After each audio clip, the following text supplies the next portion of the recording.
Alright everyone, so we're going to get started. Welcome to Speak Out Night, and thank you all for coming. I know that, it's a busy time of year, so we all appreciate you guys all coming out. I'm Brett, I'm the VP of Active Minds, and I'm going to be the host for the evening. So first I'm going to introduce our four brave speakers. We've got Holly Harris, Deputy Matteo, Miranda Ransom, and Meryl Ochoa. So I'm going to outline how we're going to do the evening.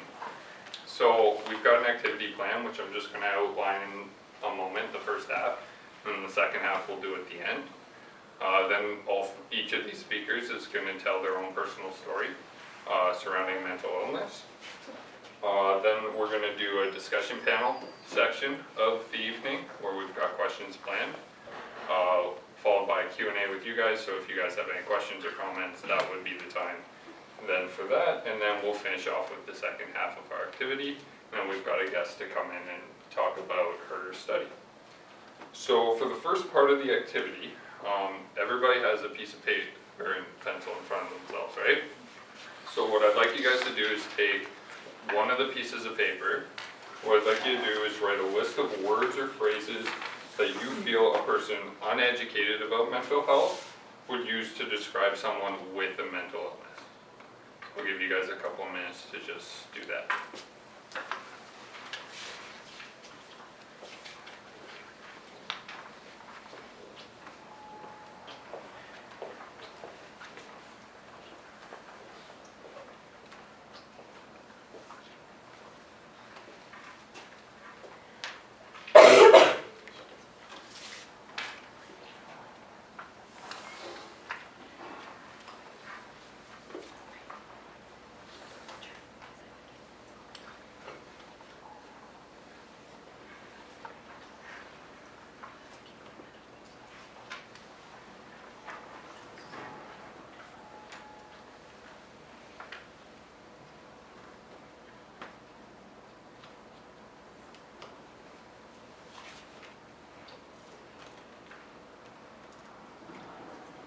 I know some of these words may not be words that you guys want to say out loud or even want to put to paper, but right now, part of the exercise, we're going to discuss these later. So just because you write down doesn't mean you feel that way.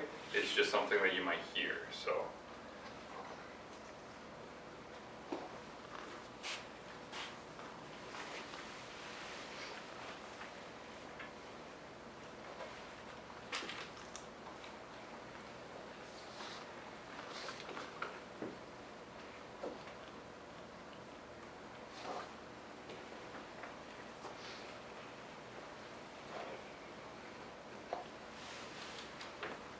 Would anyone like to share a couple of the words that they wrote maybe?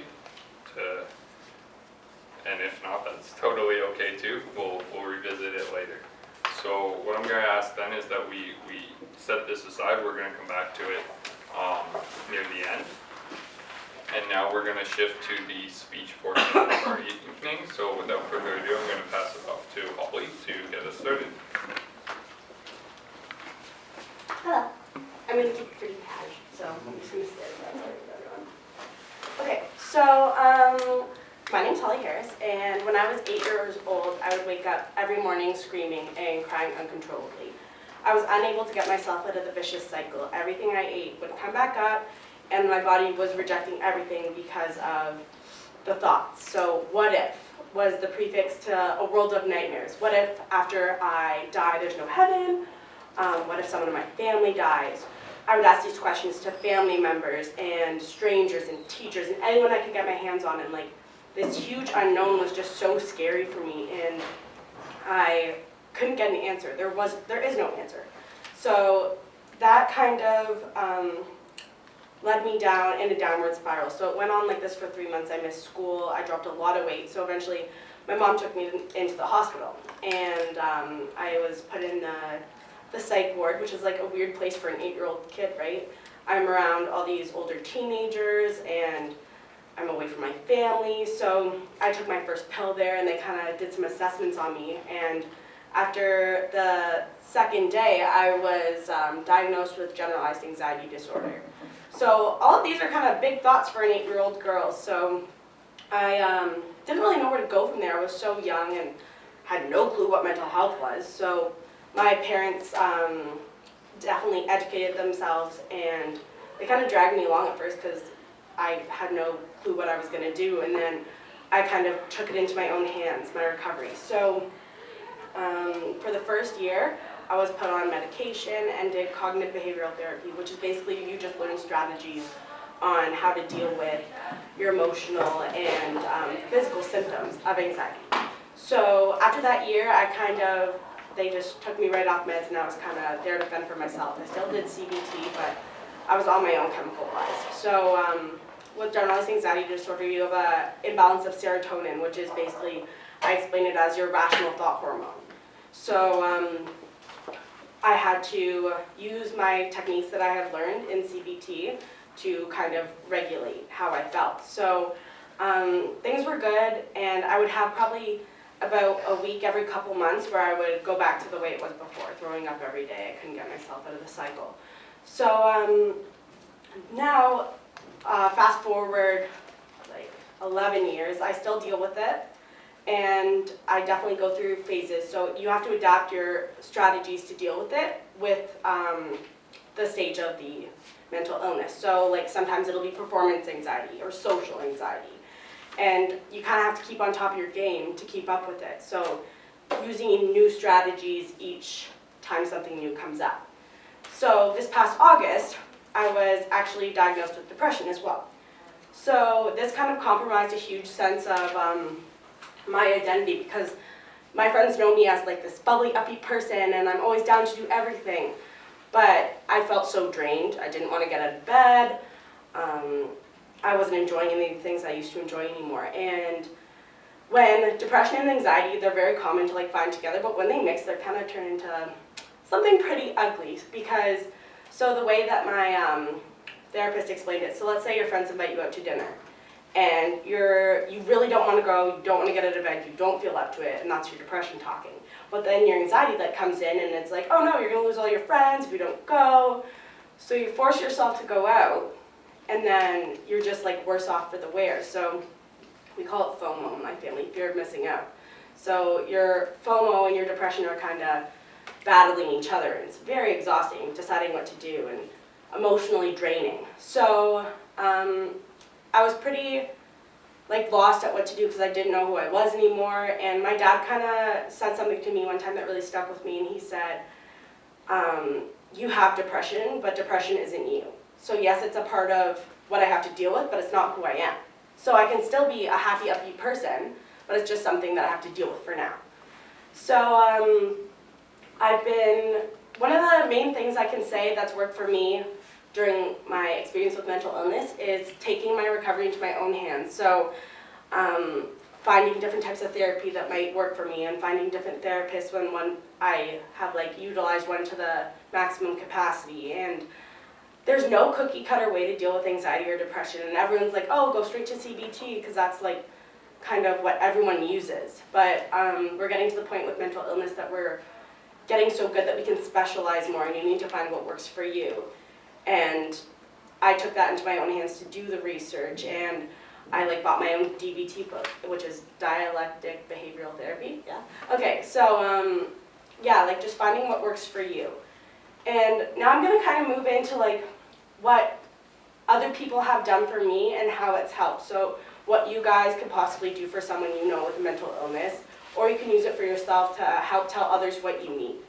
So one of the first things that I'm going to touch on is educate yourself. So when I was diagnosed, my mom basically like bought every book out there on anxiety, and she just like read and read and read and read. So, and she has a psychology degree, which was super helpful as well. But by educating yourself, you're better equipped to deal with your own stuff and other people's stuff if you need to help out a friend or a family member or something like that. And also, one of the main things that I've like learned is I call it like the gas mask metaphor. So when you're on an airplane, you put on your own gas mask first, and then you help someone else. So that kind of compares to when you're helping someone with mental illness, you have to make sure you're good so you can help other people. Because if you're drained, you're not going to be able to help them to your fullest capacity. So that's when you get into self-care.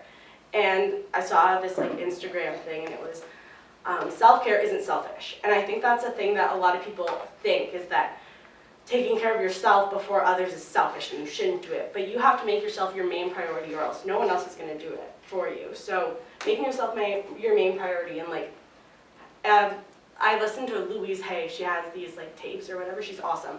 But she brings up the concept of dating yourself. So like take yourself out on a date, buy yourself flowers, have a bubble bath. Like you can date yourself while you're dating other people. It's not cheating. Like that's fine. So just taking care of yourself first, you can help other people. And also one of the things that really helped me was finding my passion, and this took like a really long time. So I tried like everything, and then, which is great because you get all these different experiences, you get a broader outlook, and then when you find that one thing that really like clicks, it just gives you motivation, and you have something to work towards, and it really makes a difference. Even in people without mental illness, like all of these things that I'm saying can be applied, because maybe not everyone has a generalized anxiety disorder, but everyone has anxiety. And maybe not everyone has depression, but everyone is depressed sometimes. So I just wanted to throw that out there. And my passion ended up being horseback riding. So I started when I was 12, so that's 4 years after I was diagnosed. And ever since I was 12, I've never had a blip. Like I haven't had a week where I throw up every day. And I haven't had one of those times where I'm really, really in the pits. Like yes, I still get like anxiety day to day, but I've never been like really seriously like have to be to the point of hospitalization again, which is great.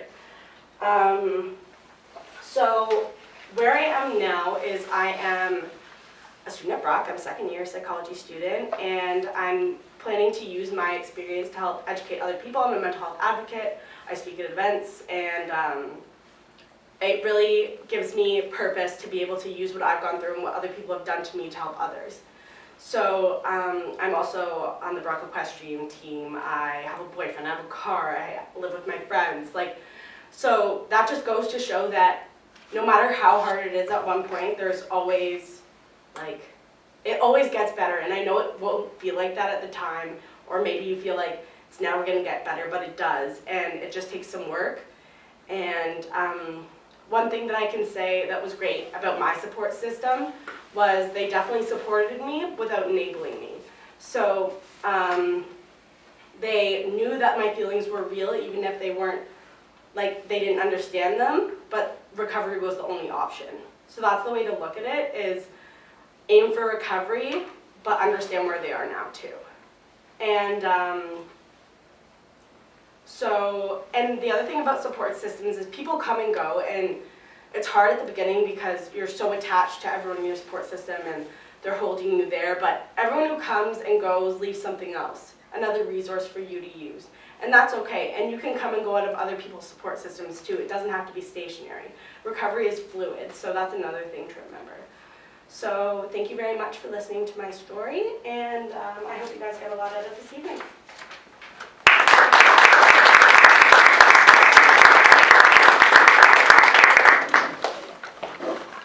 Thank you, Holly. That was great. Now we're gonna call on STEPH to keep the train rolling. Something on my phone to read. Gotta get that.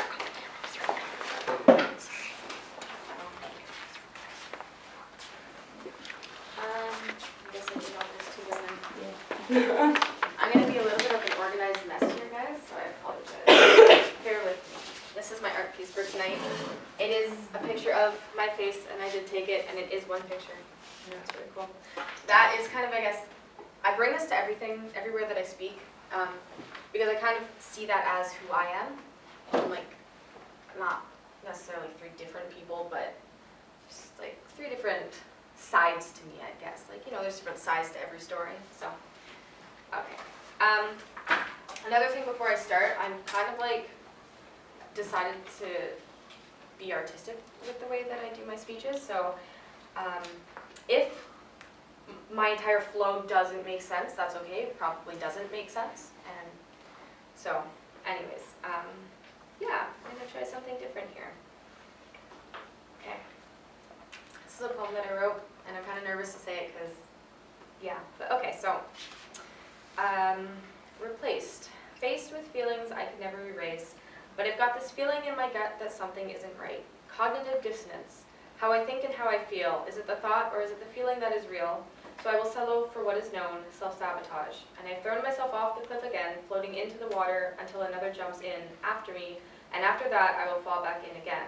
When do I begin again? Because it isn't me that they see, it's a phantom. How could they see me? How could they know me when I don't even know who is me? If you could tell me who I am, I would rush for paper and pen to write down all the facts, to get my story straight. I am wise, but I am young, but I know nothing, and the feelings that I feel, well, I don't even know if they are real, or if I feel them just so I can feel something. To go on. My thoughts are only in my mind. It's as if I'm afraid of my voice, as if I don't believe in my voice, as if it doesn't actually exist, rather. Instead, it's myself trapped inside my mind, just how I imagined, the bars and no window and the shadow in the corner, that I just don't understand. I'm not me, I am him, and I am her, and I am this, and I am that. And for the last part of that, my friend drew me this really nice picture. That's the inside of my mind, sometimes. This is how my depression makes me feel, kind of like I'm watching my life through a TV screen, kind of sitting in a room with no control over anything that's happening. Anyways, now on to my speech. So, hi, my name is Stephanie. I am bipolar type 2, generally anxious, and I randomly panic sometimes. And I do a lot of obsessive compulsive things. Hi, my name is Stephanie. I am very spontaneous. I'm a risk taker. Not really. I stay out of trouble. I'm artsy, I'm creative, and I'm very empathetic. And those two different ways of explaining myself I feel like are very important because, as was mentioned before, you are not your disorder. A lot of people say, I am bipolar, I am anxious, I am this, I am that.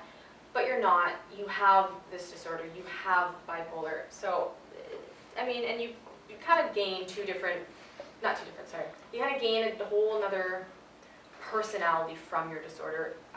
It's kind of like, how do you work with it? How do you cope with it? How do you deal with it? How do you become the best you with it? So, when I was 6 years old, I remember my first panic attack. I was sitting in my grade 1 class, and the boys that I was sitting with were talking about how some 13-year-old kids started attacking a police officer, and all of a sudden I was like, okay, great, now if the authority figures that are supposed to be protecting us are getting attacked by 13-year-olds, I'm going to die the next time I walk outside, and it was just like a whole fiasco in my mind. And all throughout my childhood, I never knew what anxiety was, but I knew that a lot of things were scary. I knew that if I was in my pool at night, actually the transition from dusk to full nighttime for more than 2 hours with a bunch of my friends, that I would disconnect from reality. Therefore, I should not be doing that. So the anxiety that I had surrounding different things as I grew up kind of changed my outlook on life. I associated, as I just demonstrated, the wrong things with the wrong emotions, and it's still stuck with me now, and I am still working through it. And in grade 12, I had a huge fallout with a lot of my friends. Drake has this part of the song that says 0 to 100 real quick. Well, I went from 100 to 0 real quick. All my friends and I just kind of had this huge fallout, and that was a very traumatic experience for me. I like 3 of my best friends, we stopped talking. 2 of which I haven't spoken to since. That was about 5 years ago. And after that happened, because I was still in school, I was very distracted, and I went into like a deep depression, and I got into a relationship that was just full of stress, full of fighting and anger, and all of that distracted me from school. And then I have OCD, and with my OCD, I'm not allowed to write certain things, so then I started to train myself that, writing is bad. And so now, fast forward to university, essays are a trigger. School in general is a trigger. The only thing I seem to be okay with is publicly speaking, because I feel like when I'm telling my story, I don't have to write it down. In fact, the little notes that I have here, I wrote while I was sitting over there just before this whole thing started, because it's just tremendously hard. It's a real struggle, and yeah, I mean, I guess that's kind of all. I have one little random side note that I guess I'll say, but it doesn't really go with my flow. But I'm the opposite of someone who has social anxiety. I realized this yesterday talking to one of my friends. And in fact, I have, I guess, isolation anxiety. I hate to be alone, and that's really troubling because it's really hard to just make people hang out with you all the time, because everyone likes their alone time except for me apparently. But another strategy, I guess, for helping someone is finding out what they need. And for me, it's as simple as just be in the same room, do your assignments, do your homework, watch your TV show. I'll sit in the corner. I don't mind. I just need that. I need social. I just need people. You know, I feed off energy. But I mean, I guess that's really all I have to say. So I'll wrap that up. Yeah. Thanks.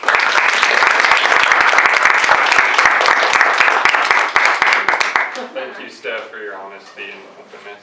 I'm now going to move it on to Miranda. She's our third speaker. Hi, I'm Miranda. I guess I'll just start. The first time I ever heard anything about mental health, I was 15 years old. My mother sat my sister and I down, and she was crying. And she told us that she had depression. And I didn't know what that was. My sister didn't know what that was. She tried to explain that it was due to a chemical imbalance in her brain. And she simplified it even further by saying that something just in her brain wasn't working right. Something was wrong. I was 15 years old when I first learned about mental health, and only because my mother was affected by it. This shouldn't be the case. Every child needs to know that they can talk about their feelings without being judged. This is only the first step in ending the stigma surrounding mental health. Once we teach our children that it is okay to talk, we ourselves will realize that talking is necessary. The second time, I was 17.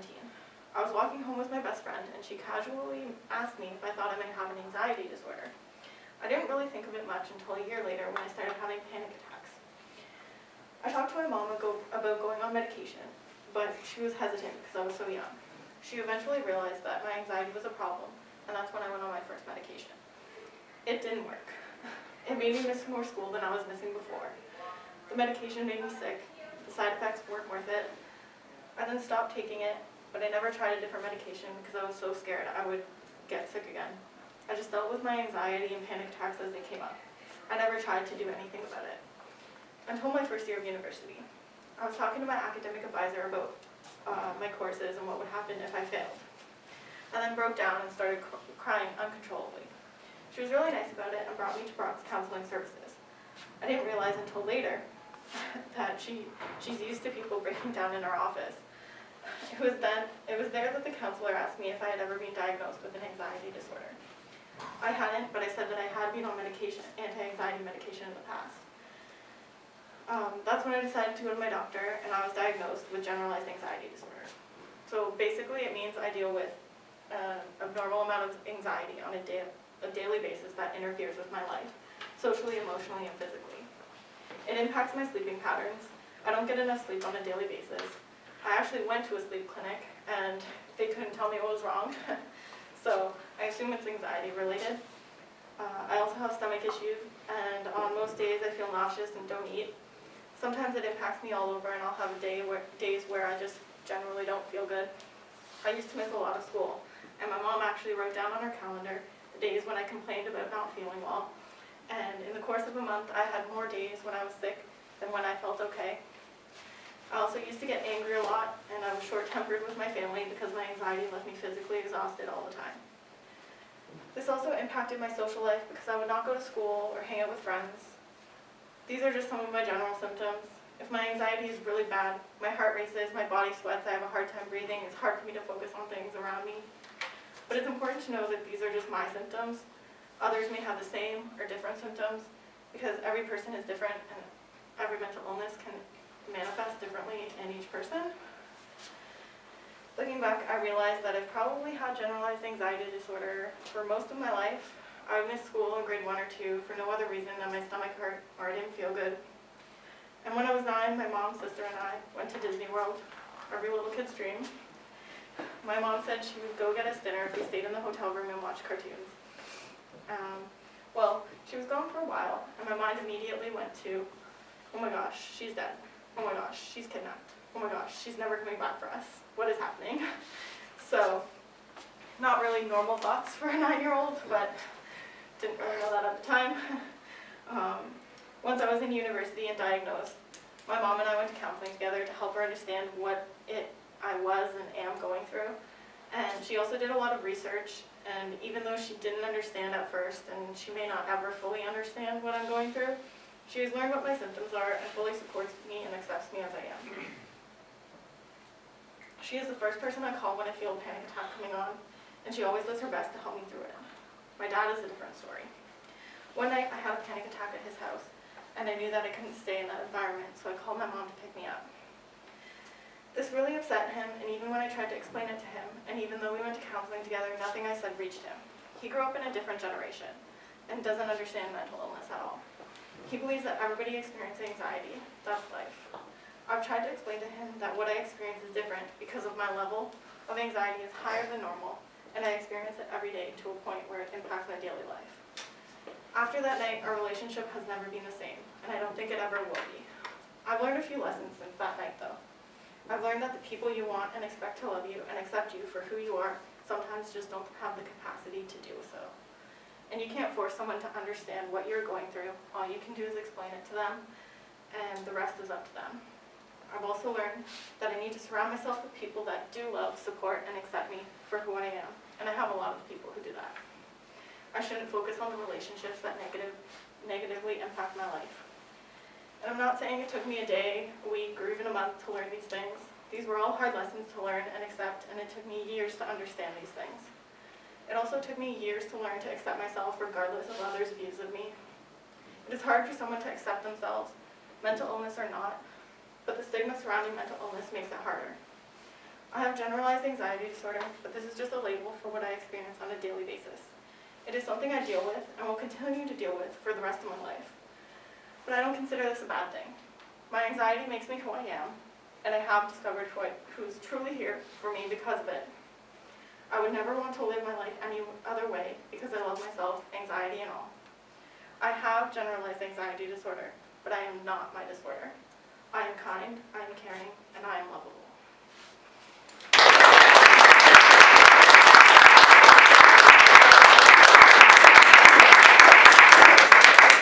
Thank you, Miranda. That was very brave. Thank you for sharing. We're going to pass it on to Meryl now. She's our fourth speaker. You go, girl. Being the fourth person to introduce yourself tonight. Hi everyone. How's everyone doing? Hope that I'm gonna cut to the chase and start by saying that I'm Meryl. For the third time, I'm Meryl. My legs are shaking. You can't see it, but I'm sitting down and yeah, okay. I'm Meryl. We've established that, and I'm 19.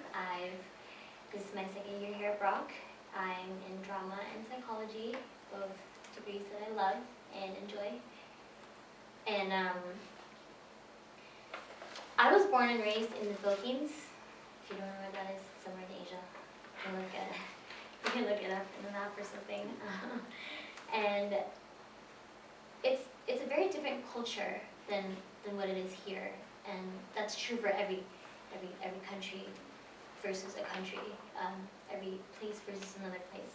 And one of the things that's most, I guess, influential to my life, one of the biggest differences is that in the Philippines, you don't hear people say something about mental health, or you don't hear people talking about mental illnesses, or basically anything other than, I guess, I don't know what the right word to, I don't know how to say it correctly, and I don't want to be offensive or wrong or anything, but I guess aside from biological, illnesses that have biological basis, you don't hear anyone talking about things other than that. And it's very problematic, because for someone like me who was I guess, lucky enough to have moved here and discovered all these things for myself, it makes me feel like I have to do something. I have to speak out, and I have to tell someone. I have to start the conversation in places where it hasn't been started. And this is very inspiring, and thank you very much for coming, and thank you for all our speakers, including myself. Sorry, it's my way of like relieving nerves, and I don't know if it's nerves or it's cold here, or it's nerves. Yeah, so where I'm from, it's not recognized, it's not talked about, but it doesn't mean that it doesn't exist. And here, we're very open. We can be more open, we can be more aware. There's not going to be enough awareness and enough openness to these kinds of things, right? But for something that is not like talked about, it doesn't mean that it doesn't exist over there, halfway to the other side of the world. And there's a lot of things, a lot of different things that can shape who you are, and that's true for everybody, and a lot of things that can shape something that's not necessarily a positive side of yourself. For example, bullying, or, looking at my cue card here, loss and grief. There are very, very, very like big things that can impact yourself and that you can carry throughout the rest of your life. And sadly, it's not something that hasn't been heard before. But it's a matter of moving away from why that happened to you or how it happened to you, but it's more of like what comes out of it. I'm kind of all over the place, so bear with me. And you know the movie, what's the latest Disney movie? Inside Out. It's a very, very good movie for people who haven't seen it. It's a huge PSA about mental health, basically. And kudos to Disney for doing that. And you know how the character Sadness keeps trying to touch your core memories. It is true. I can never find a better analogy to that. And sometimes once sadness has touched your core memories, like the biggest memories, the memories that shape your entire life, it's hard to move away from that. It's hard to bring back the happiness in your life. And watching it, I realized that it's happiness and sadness that's not in the control room of the headquarters. And it's very true. Like, at some points in your life, you're gonna feel indifferent to everything. You're not gonna feel anything at all, even, and it's very scary. It's very scary, but it's okay. And yeah, so it's about being able to look back and know that right now, because of the changes that has happened to you, that has made you more positive from being like super negative and super down. You can see it differently. It may not have changed, the memories may not have changed, but you can see it in a more positive light. Changing my cue card. Dramatic effect, no? I have not been diagnosed with anything, not with depression, not with anxiety, but I know that something may not be right inside me, and it's not about having a sheet of paper that tells you, you have this, or you don't have this. It's about knowing that I may not have depression, but I do get depressed. I may not have anxiety, but I do get really anxious, like now. And sometimes it's for a short period of time, sometimes it's for a very long period of time. Sometimes it feels like it will never end, and then comes another day and you're like, what happened yesterday, you know? Mental health is something that concerns everyone. Not, like it's been already said, not everyone has a mental illness, but everyone has mental health that can have issues, that can have good times and bad times. Like there are good days and there are bad days, and that's very true for everyone. And it's different for everybody. Hooray, like not hooray in a way that, you know what I mean. And not because one is labeled doesn't mean that he or she is everything under that label. I guess what I'm trying to say is that it is very different for everybody, and one person doesn't have to be everything on a checklist for a certain mental health issue or a certain mental illness, disorder, to be that. And even that feels wrong to say because you're not that. You know what I mean? It's like a guys versus girl analogy, the label that defines you being a guy, being a girl. It's different for everyone. Like, I may be a girl, Holly, Steph, and Miranda are all girls, but we're all different from one another. And basically what I'm trying to say is that like mental health and mental health issues that you experience is nothing different than that. Look, I run out of words to say. I have more. And it's something that I wrote. This would have been about almost a month ago. And like I'm gonna say throughout this thing, it wasn't anything different. That night wasn't different from any other night, but except for one thing. And I'm just gonna start reading. I posted it at like 4 in the morning because I couldn't sleep. But if this was a post about someone's mental health, how many people would keep reading? Everyone goes through stress. Some people just a little bit of stress, other people a lot of stress. Everyone's different. I'm repeating myself here. Everybody has a different definition of a lot of stress, and it's not a right or wrong thing. Stress is part of the mental health. I like to think of it as a cold on a bad day. Some days it's okay, some days it's not there at all. But some days it's really bad, and then there's something else. Maybe if there's a lot of stress and it goes on and on without a break, every day. They say a little bit of stress is actually good, it motivates you or something, but a lot is not okay. In fact, it can be very harmful to someone. It's not good, not at all. That's something else, something sad and blue.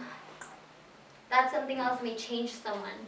It may or may not change how a person acts, how a person feels, how a person goes through their everyday life. That something can change someone. That something can make someone sad and blue.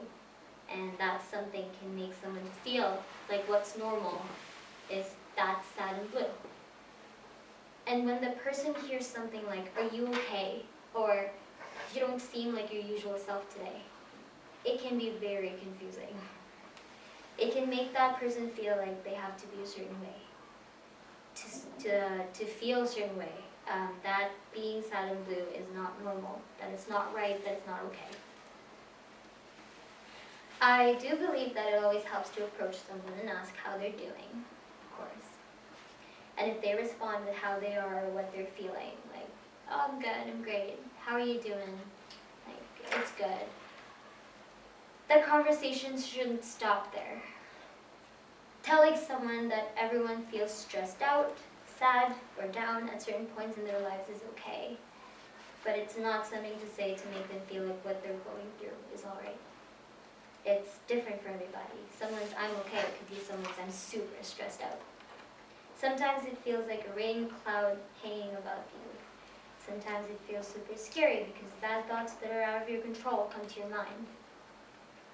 Sometimes it feels like you can get through the day just fine, and that's my favorite kind of day. Because that night was like any other night when I'm under a lot of stress, of frustration, of the feeling of being upset. But that particular night I was scared because for the first time, feeling all those emotions all at the same time, my mind thought about harming myself physically. And I was told that feeling super frustrated and upset can make you feel like wanting to explode. But that thought of physically harming myself was one that involved things that I could actually do to harm myself, something I thought I'd never think of doing. And I was really scared. But I didn't hesitate to tell someone because I knew that I was stronger than that, and I knew that the first thing is to tell someone, to let someone know how you feel. Because you'd want to take the chance that someone's going to help you, and they are going to help you, than not get help at all, than not ask for help at all. I'm an over-worrier, but correct me if I'm wrong, I do believe that no one would like to self-diagnose themselves with anything. To say that you don't want me to put ideas in my head, and that's how they get worse, is to say that you don't understand completely what I'm going through. And I'm not one to explain to someone really well exactly how I'm feeling, and it makes me sad, because I really do want to speak out. I really do want everyone to understand how I'm feeling and how everyone's feeling, you know? I'm not trying to speak for everyone who feels generally the same way I do, who is going through the same thing. And even that feels wrong to say, because it's very different for everyone. Over and over again we've said tonight. But one thing I know, however different it feels from someone to the next person, is that that is the truth for them. And that is what they know to be true. If someone else comes in and tells them that what they're feeling is probably not right, then we have an even bigger problem, and that's ignorance. And that's what we're trying to shatter the stigma. Yay. I don't blame the people who genuinely don't understand, because I was in their position. I was in that state of ignorance, and now having been on both sides of the story, having been on both sides of that, it's a lot to take, but you have to be patient when it comes to understanding it. It can be very frustrating to try to explain someone, but you have to help them too. Like, you have to help them understand, and when it comes to self-care, you have to look out for yourself first. You have to be your best self first, so that you can help someone be their best self as well. And personally, it is hard for me to explain how I'm feeling, so my favorite response is, I don't know. I'm not the best to educate others, but I'm with an amazing group of people who, here at the campus and beyond the campus, in our community here, we try our very best to shatter the stigma, to stomp out the stigma and create awareness, because really that's where this all begins, right? Educating people about this matter, getting people to talk about it like any other matter concerning every individual in our community. Getting people to talk about it, and believe it or not, everyone is affected by mental health issues at some point in their life, and they're going to be their friends or family or neighbors or roommates with someone who is dealing with something. Everyone experiences some type of problem at some point in their lives, and wouldn't that make you want to know more? Wouldn't that make you want to understand more? And there are so many things to say, I'm sure, and so many other things that are important to know. I just don't know how to begin saying any more things. And I'm not claiming everything that I said to be the truth, but they are all my truth. And if you're listening up until this last bit, thank you. Whether you were looking for something to read, to listen, to go, yeah, I'm gonna skip over this part. Or you were concerned about what this is, or you were concerned about what mental health is in general, thank you. You're all a reason that I believe that this is a problem that is not impossible to overcome. And you are all reasons to have hope.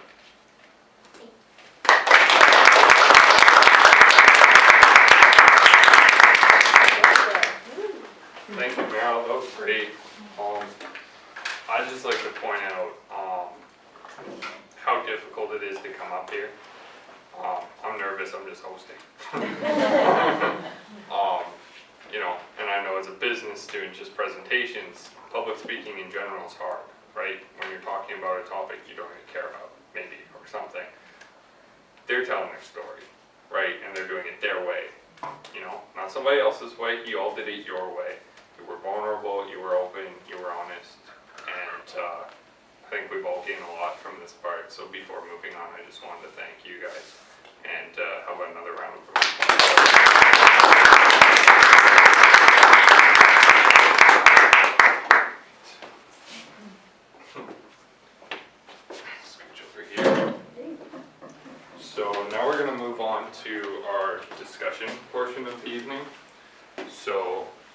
we've got a few discussion questions that all four of them are kind of going to touch on. We'll leave your questions till the end, and then so if you have questions, even if it refers back to the first or second one that we talked about, just hold on to it, and we'll give you an opportunity to ask after. So I'm going to move on to the first discussion question. The first question we came up with was, how can a younger audience be reached so that more awareness can be shared around the subject of mental health? So I think reaching a younger audience is super important, and I think what's the most important is educating like the current generation to help educate the younger generation. So definitely some social systems need to be revamped. Like the education system needs to focus just as much on mental health as physical health. And there needs to be more places where you can go to like a mental health walk-in clinic, because there's walk-in clinics all over the place for physical health, but mental health is a different story. We have a couple, and like some walk-in clinics do it, and we have one here in Niagara, but they need to be a lot more dispersed, like around Canada and the world. So I think putting them into the industries and different sectors of society is super important, and just putting mental health into the health conversation, because it's definitely a very important dimension of health. And I think another important thing that all of us can do is educate ourselves, whether it's coming to something like this or reading or doing stuff like that, so you can help explain to maybe your kids or your grandkids or your niece or nephew, and ask them how they're doing, and not just ask them about their physical health, but their mental health. And volunteering definitely helps like get the message out to other people. So I think that's super important. And another thing that we need to realize is when you're asking someone how they are, it should be okay to say they're mentally under the weather. You don't have to be diagnosed with something to be mentally ill. It's just like getting a cold. Like sometimes your brain's gonna have a cold and you're gonna feel a little depressed, or sometimes your brain's gonna have a cold and it's gonna be a little anxious. So I think that bringing that into the conversation is really important, and accepting it as just as important as physical health. So I'm just gonna bring in like a little story. So when I was 8, I was in the basement and I was playing like hide and go seek or some lava game with my friends, and I had an anxiety attack. So I couldn't play the game anymore, and one of my friends got really frustrated with me and was like, oh, like grow up, all this stuff. And my sister actually stood up for me, and she was only 10 at the time, and said this girl had diabetes, and she said, if there was a issue with your diabetes, we'd stop for you, so why is this different? So for a 10-year-old to have that kind of insight is crazy. So I think that is one of the ways we can like reach a younger audience and bring it more into the conversation, with starting with you. Do you guys have anything to add? You covered it pretty well. Yeah. Top bottom. Alright, so our second question here is, what advice would you give someone just entering university? So, as you heard in my speech, I broke down. You will break down your first year of university. Whether you have a mental illness or not, you will feel overwhelmed, you will feel scared, you will feel lots of emotions, and you will break down. Your version of breakdown may not be the same as mine, but it will happen to you. And you will survive, and you will move on, and it will become a thing in the past. And a lot of mental illnesses come out during university, or as with mine, it just got a lot worse during university.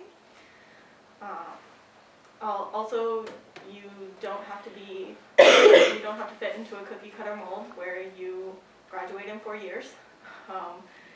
You can take time off, you can take fewer classes, you can switch your degree. I'm in 3rd year, I took accounting co-op 1st year, I took business half of my 2nd year, and now I'm in English. And I love it, and I know that it's what I want to do now. And I know it's going to take me another 4 years or more, because I take less classes than the average person. to get my degree and graduate. And I've come to terms with that's just how it is. And I don't have to graduate at a certain time, what people say that I have to graduate at. And yeah, it's just... I just want to say I'm really excited. You're going to be hearing from me for a while. Alright. Yeah, enjoy the ride. Like, get out there and, you know, if you need to take less classes to be more socially active or just, you know, physically active, I don't know. I can't, the gym and classes don't work out. I need to take a class off so I can go to the gym, you know? So, I mean, like, let that be a thing. Like you said, there's no time limit. Why is time such a big deal? Like, I mean, I get it, but your mental health, you can't function properly without it. So,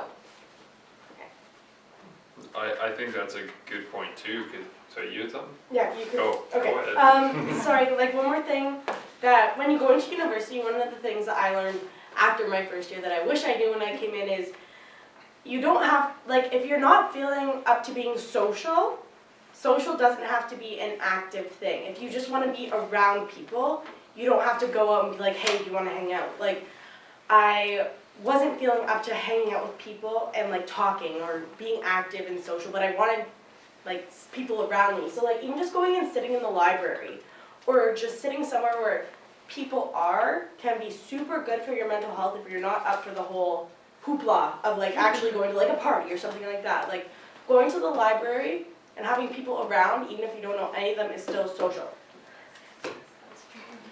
I just wanted to add a point, like, the other thing too is, I know a lot of people who after first year, they don't take 5 classes a term. That's just a common thing, because 5 classes a term is a heavy workload. And when you throw yourself in, your first year student, you've got this, you're living on your own a lot of times for the first time. You've got 5 classes, you've left your friends, you've got all new friends. That is a lot. So maybe coming in, don't do 5, right? Like, it's up to you. Yeah, that's what I learned too. The counselor who I talked to suggested I take less, and that's what I wish I had known that I could have done in first year, other than drop courses and lose money. Then I wish I would have known that coming in, right in, that I didn't have to take 5 classes, especially because I work part-time as well, so it gets tough. I mean, I'm only taking 4 classes, and I think next year I'm only going to take 3, to be honest. And the most important thing to think about too is that it's a lot easier said than done, and you never really like fully know what it, like how it feels like until you experience it. So don't be afraid to take risks, and don't be afraid to take days off for yourself. Like again, like alone time is perfectly fine. Doing something that you really love that you haven't done in a while, or trying something new is like really invigorating, you know, and like don't be too hard on yourself when you know you've made something wrong or like you've made a mistake. Like at least you know that like you recognize the problem and like you want to do something about it. Yep, I just want to say one last thing. I know we're time No, here. we're okay. Going off of what you said, actually, okay, so this is gonna sound weird because I'm gonna say it in such a light way, but I'm pretty sure I might potentially fail 2 of my classes out of the 4 that I'm taking because of my essays and the fear I have towards writing them.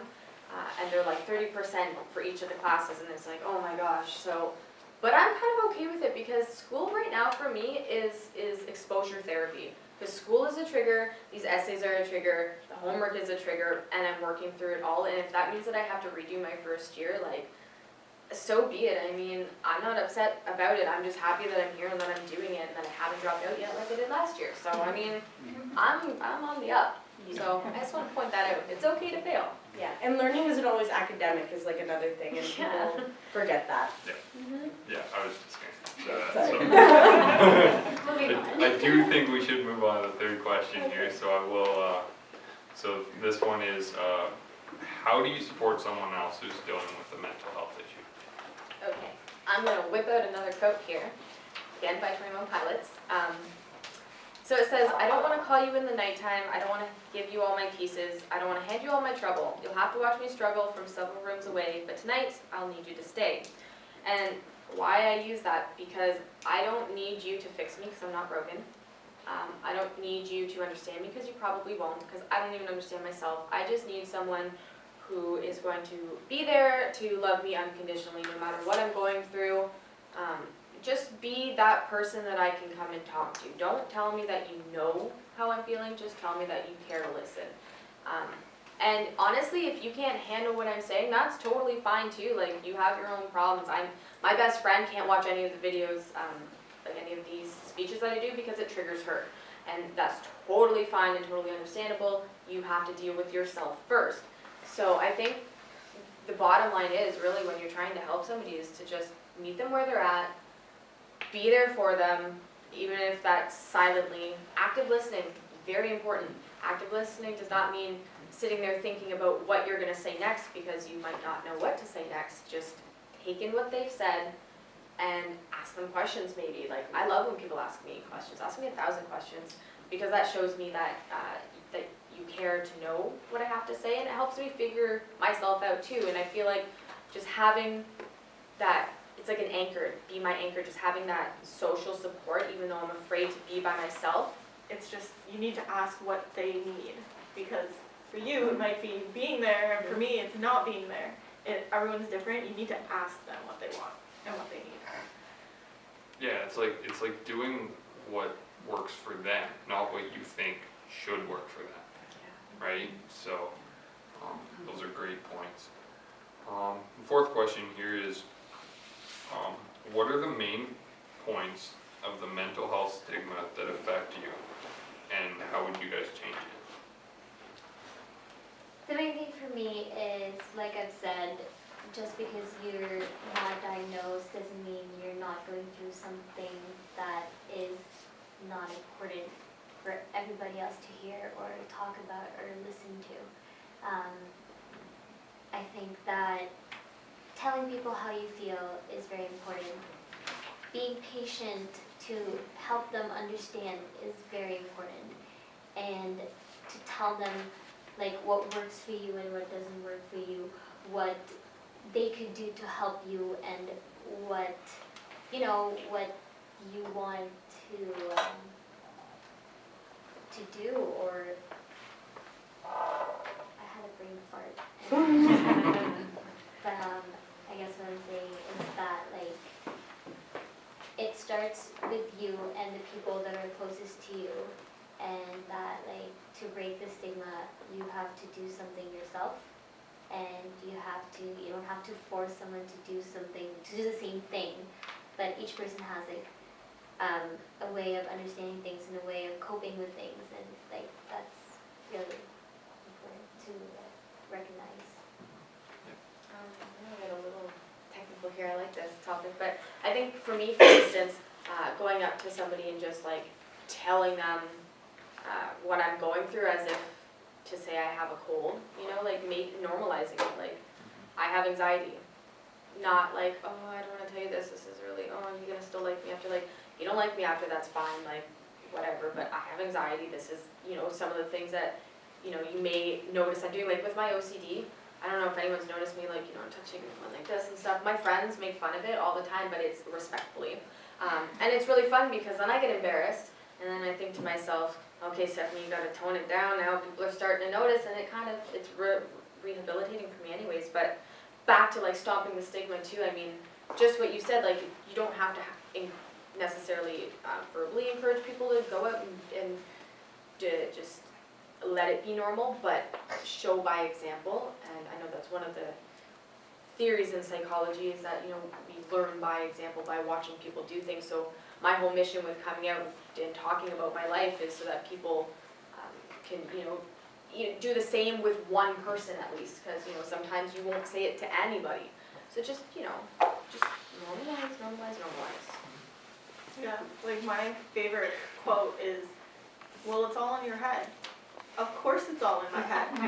Of course it is. I know it's not logical.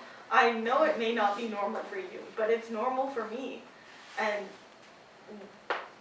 what else do you spend your entire day with? You don't spend your entire day 24/7 with any other person, but you spend it with your mind. And it's your worst enemy, but it can be your best friend at the same time. Yeah, I think that one of the things that wish didn't have to happen is when I tell people I have depression or anxiety, I say, don't treat me any different, but, and I don't want to have to say that anymore.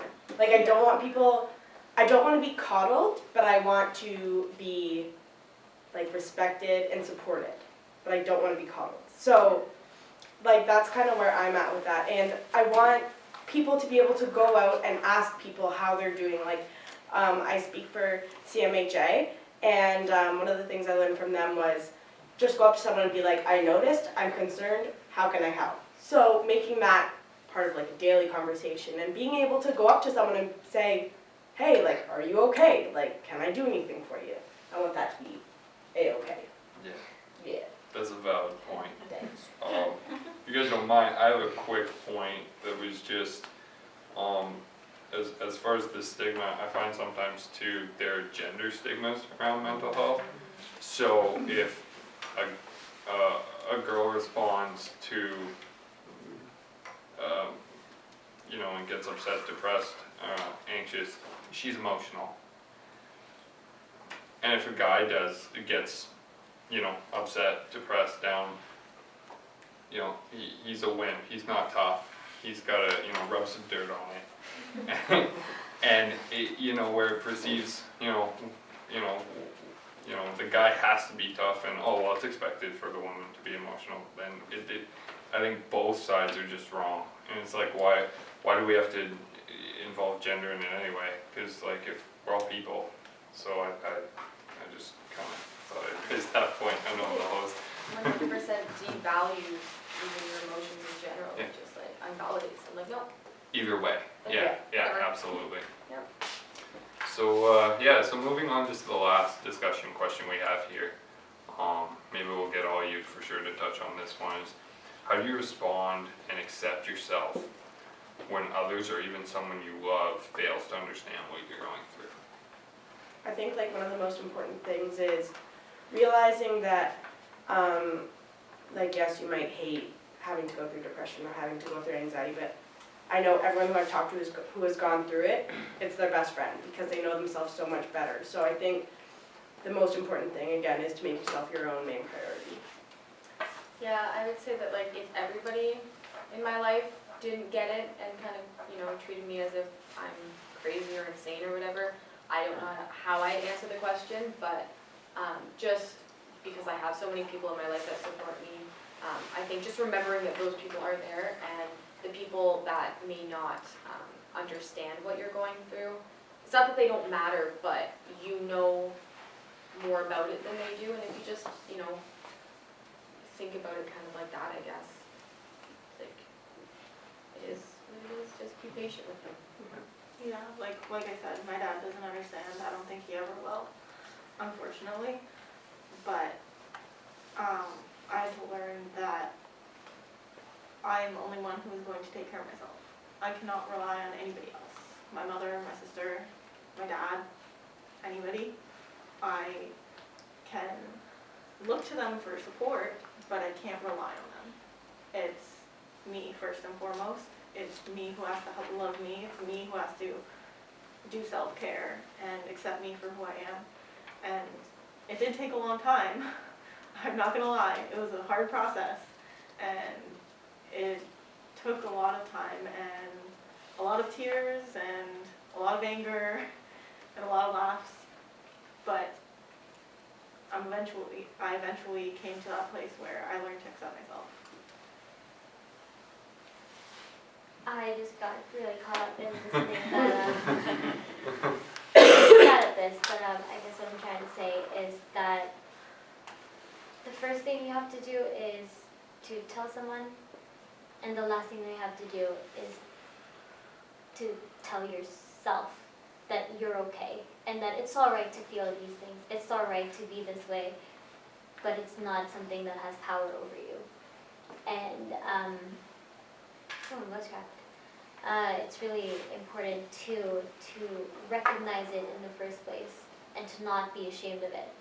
You have to start breaking the stigma yourself so that you don't get stigmatized, And a last point, finally, that What was your question again? Can you just read the question? Yeah, so how do you respond and accept yourself when others or even someone you love fails to understand what you're Yeah, going through? thank you. No problem. There's a lot of like paradox when it comes to these things. Like they say that sometimes it feels like you're not in control, but you're definitely in control.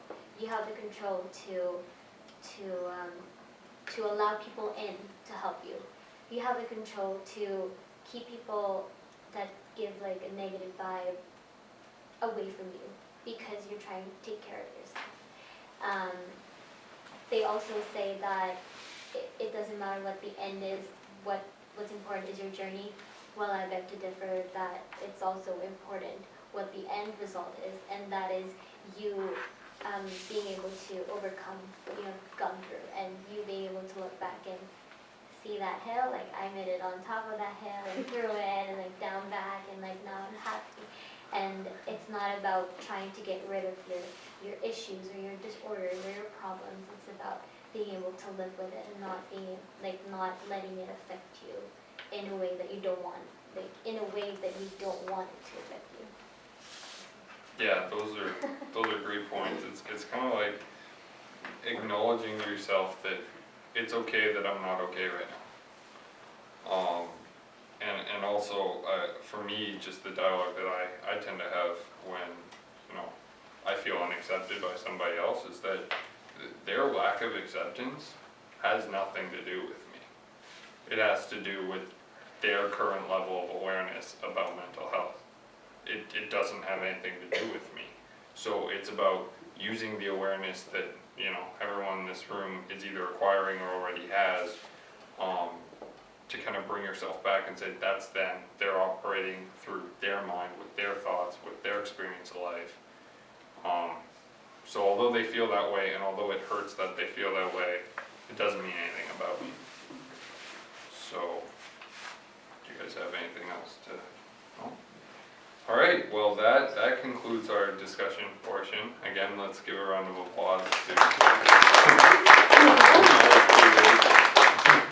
And we'd like to now open it up if you guys have any questions or comments. Quiet house. Quiet now, I guess. No? Yeah. You all did a great job. All right, so I'm just gonna stay seated because it's comfy.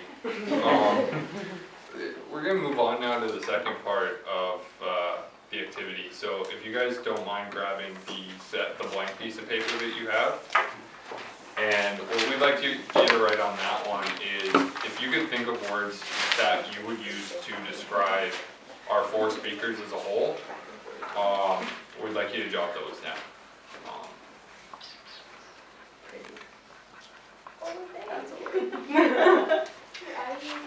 Oh my god, stop. Oh my gosh, right? Pretty smart. Those are all good ones. Oh, like fantabulous ones.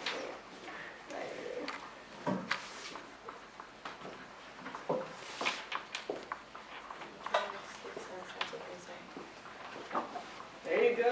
That's smart. My mom tries to get me to do that. So.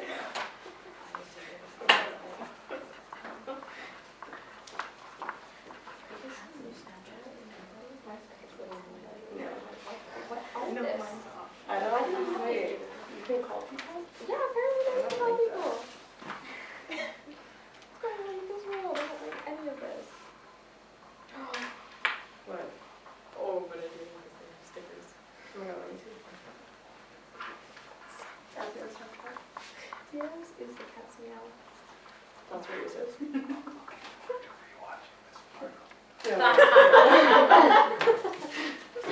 You gotta like the mood somehow. No, Absolutely. seriously. Okay, wait. If I take a picture, do my photos still exist? No, that's not what I want to do. Okay, people know you're on your phone. You can bring it up. No, this is still more respectful. You're stealthy. I'm not on my phone. What are you talking about? We'll just do some casual editing. I just like to hand stuff, you know? Like, I've been playing with this pen all night. See? I know. I I drew can't like, sit still. I wrote down Meryl's name while she was speaking, and I drew like stars around her. because you're If shining you want stuff that, right yeah. now, girl. Yeah, can I write on this for you? Yeah. Alright, so is everybody about finished? So I guess, you can probably see the point of this exercise, but, what I'm gonna ask is for you guys to maybe touch on the differences that you saw between what you wrote at the beginning and what you wrote now. Does anybody, would anyone like to comment?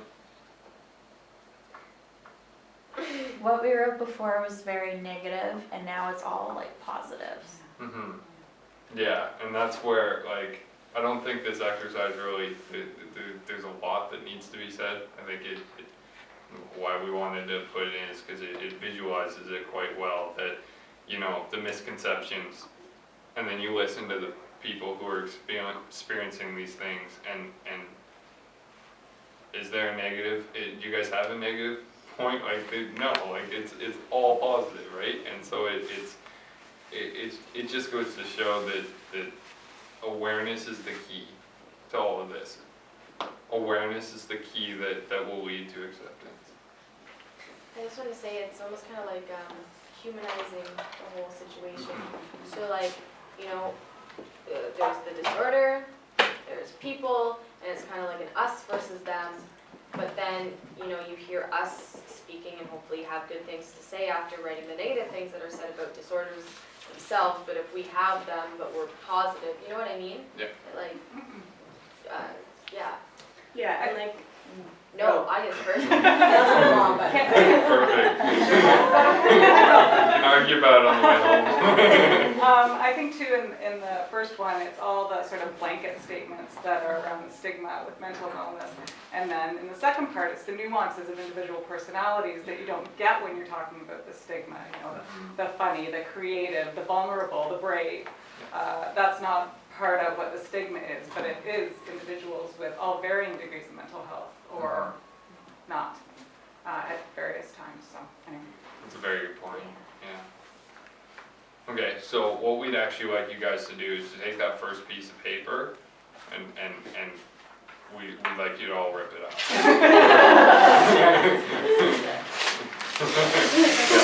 Yeah. Let 'em rip. And then I'm curious too. I would urge you all to kind of maybe hang on to that second sheet, or at least revisit what you wrote, because I'm sure that some of the things you had to say about our 4 brave speakers tonight, I'm quite positive that at least some of those things are true about yourselves, and so maybe take some time to look to give yourself the same compassion you just gave these 4 when you were writing those words down. So that actually concludes our event. Now we do have Ashley in the audience, who is, give it up for Ashley. She's a PhD student in health policy at McMaster University, and she's here to talk about a study she's conducting, exploring experiences in mental health services. So I can empathize with probably all of the experience we talked about. Yesterday I stood up in front of a committee of people and I had to defend my proposed doctoral research. So that was an intense experience. What I want to say before I get started is, first of all, thank you for allowing me to come and speak to you, and thank you all for sharing your stories. Without brave people like yourselves, there's no change that can happen. So on that note, I'm going to tell you about our study that we're working on. What we're really looking to do is understand experiences in seeking mental health services. We know that sometimes there's positive experiences, but we also know there's a lot of places where they can be improved.